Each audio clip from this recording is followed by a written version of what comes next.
Let's talk about decision fatigue. Making choice after choice after choice after choice gets so hard on our bodies. I want to talk to you about how we can make better choices, choices that we're happier with, especially how it relates to the current pandemic, coronavirus, COVID-19, whatever you call it. It's a lot for all of us. It's intense, and there's a whole climate of intensity that's going on right now. I want to zoom into how we can make our decisions more easily right now and offer you some capacity to show up better so you're happy with the decisions you make and you don't loop and loop and loop and loop around them forever and end up not making a decision at all and stressing yourself out, getting to overwhelm, and feeling pain in your body, your mind, your heart, your emotions. So thanks for being with me, and I can't wait to dive in with you.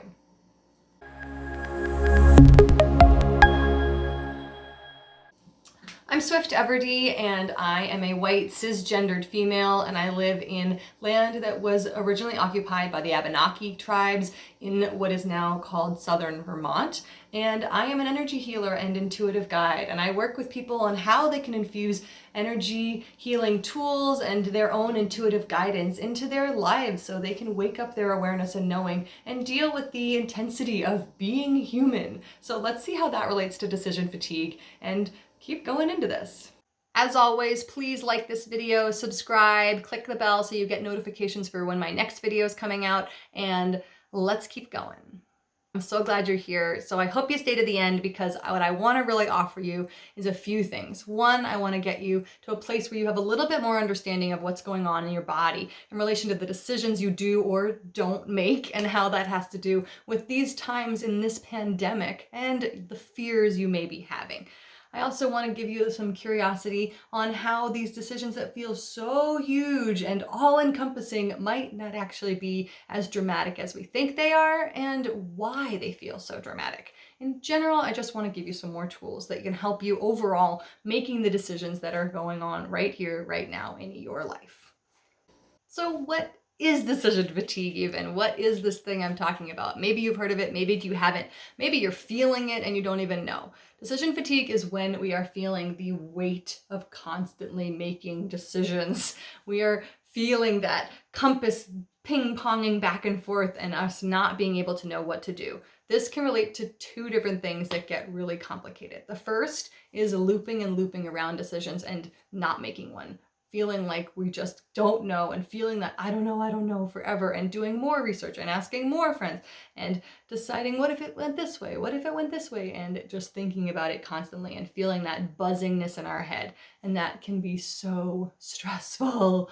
The other is we just make decisions on the fly and we're making more impulsive decisions that aren't happy or healthy for our bodies, for our mental state, for our emotions, and we feel the shame or the guilt or the judgment from making those decisions without thinking it all the way through. Decision fatigue can affect us mentally, emotionally, physically. We can get pain in our bodies, we can have headaches, we feel that stress, we're exhausted, and it's just overall uncomfortable. So what can we do about it? Are you feeling this? Do you know what I mean? If you are, drop a me down in the comments so I can show up with you. I'm glad you're here, and let's see what we can do about it. So decision fatigue is something that's been talked about for years. There's been research on it. It exists. And I really want to zoom in on how it relates to coronavirus and this pandemic right now. It is so much more exacerbated right now. The decisions seem bigger. They're more plentiful. It's huge. We are constantly making new decisions over and over again in a way that we've never had to before. So why is that? What's going on? The first thing that's happened is that through this pandemic and through Corona, our scaffolding of our habits has kind of crumbled. We used to have some dependability of the I always do this and this is what it looks like. And we don't have that. We don't have the Taco Tuesdays and the going out with friends once a month. We don't have soccer practice on Saturdays. We don't have the monthly vacations or the weekly gatherings. It just doesn't happen. Gosh, monthly vacations, that would be good. Those annual visits with family and friends, they're just not there. So those places give us some predictability to our lives, some places where we don't have to decide what's for dinner or what are we doing next week or when am I next seeing you. Those decisions are just already made for us by our habits. So that's crumbled and that's hard. We don't have that dependability. So on every moment where we're deciding, how am I getting to work? Am I going to work? And what am I going to eat tonight? What am I wearing today? Am I showering today? Every single one of those is a decision because there isn't a habit around it. And that is a lot and makes decision fatigue even more complicated and heavy on our bodies. The other piece that's really important about coronavirus and about the pandemic in general right now is that there are decisions right now that really are about our safety, our family's safety, our beloved safety, and the world in general, our communal safety. It's just true. And that is a lot to hold. That gets us fired up and triggered in ways that we may not even be recognizing, that the decisions that we're making, small or large, are really about life and death, sickness and health. And when we hold that in our bodies, whether we know it or not, it can really hurt. It can really get locked into our systems and feel really heavy and painful. I can feel it. Like I feel that contraction in my chest right now of like, gosh, am I really holding these decisions around sickness, health, well-being in something as simple as a choice to go to the grocery store or not? And there's part of that that's really real, that makes this even more complicated. So let's take all of this and go into some, what can we do about this? What's next? Okay, sure, yes. And what do I do? So the first thing that I want you to do, that you could do, no agenda here, but the first thing you could do is honor that you're not alone in this. I'm feeling this, your neighbors are feeling this, people all over the world are feeling this. This is global. There is this general discontent and intensity around decision makings and feeling that buzziness and that heaviness around there being so many of them. It's global. It's not just you. This has been a huge destroy and uncreate, as I would call it. This piece of everything sort of crashed down and we're resetting. So this is not just you, and even just recognizing that you're not alone in this can give you a little breath of air, like, oh right, I don't have to do this by myself. So I mentioned earlier that a lot of our decisions right now are based around safety and life and death, and they are getting locked into our brains and into our looping place or our impulsiveness because we're anchored in that place of fear, that platform, the way that our primal brain, our fight, flight, freeze reaction gets stuck and pushes us one way or the other, or pushes us back and asks us, don't move, or run like heck towards whichever decision we're trying to make. So I first want to offer you a breathing exercise that can bring you back at least a few steps from that really hijacked position of the fight, flight, freeze reaction. While this exercise is fairly simple, it is very potent because it activates our parasympathetic nervous system, our capacity to calm when we are getting really activated. So what this exercise is taking a few breaths, fairly simple, where you breathe out a few seconds, even just one or two, longer than you breathe in. So let's do it together, a few breath cycles, and just showing up as you are, bringing whatever it is that came in with you today, and that might be everything in the universe, or just being with yourself for a moment, whatever it is. So just taking a breath there, and so breathing in for, let's say, 3 seconds, and out for 4 or 5.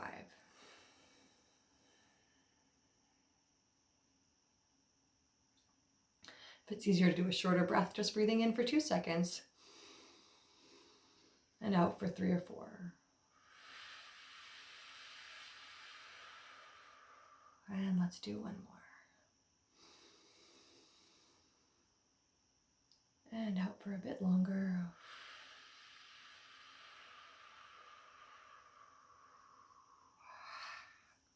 Activating our out breath gives our capacity for our brain to bring some calm.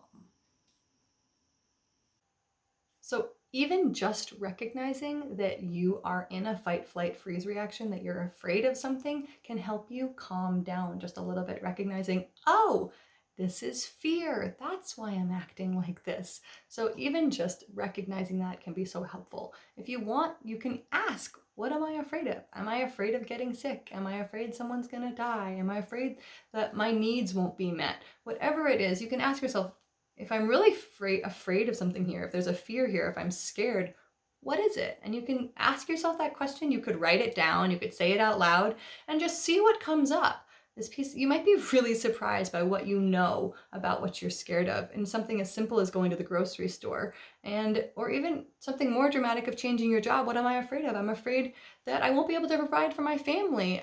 All and everything in between. But just giving yourself a space to ask is amazing. So I'd invite you to do that for yourself, either writing it or saying it out loud, and see what comes up.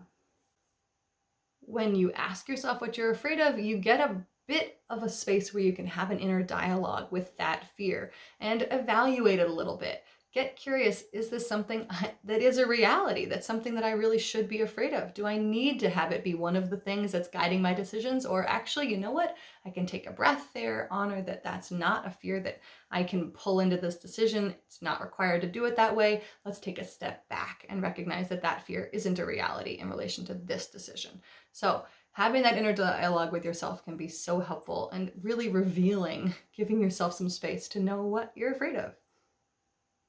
Something else is when our primal brains are fired up, when we are in fight, flight, freeze, we go to a binary. We go to all or nothing, life, death, scarcity, abundance, all of it. We split, we go to that polarity, and we don't see what's in the middle. We're in black and white thinking and we can't see the gray area. So when we recognize that we're in that primal brain space and we're activated from that much fear, we give ourselves the capacity to, let me just see if it might be true that I could look in between these two things and there's something in my peripheral or right in front of me that I'm just not seeing. It's not just virtual learning or home-based learning or school-based learning. It's not one or the other. It's a piece of how do I create something in between? Maybe a hybrid version.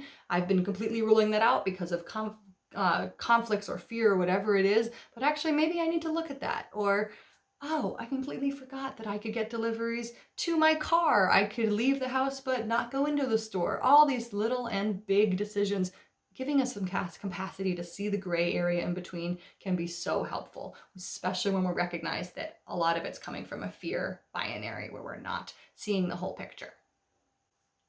The last piece I want to talk about before we go on to the other tools, when we're talking about fear, is recognizing that there may really be a safety issue here. Your reaction to something may be your inner knowing telling you, don't go that way. That fear is there to keep you alive. Our primal brains are designed to program us to keep ourselves alive. So it either is a space to invite more information in, or it's a space where our primal brains are really being this little red light of like, hey, that's actually not safe. So I really want to make it clear that I'm not telling you to ignore your fight, flight, freeze reaction. Have that be an invitation to witness, oh, what am I afraid of? What else can I know here?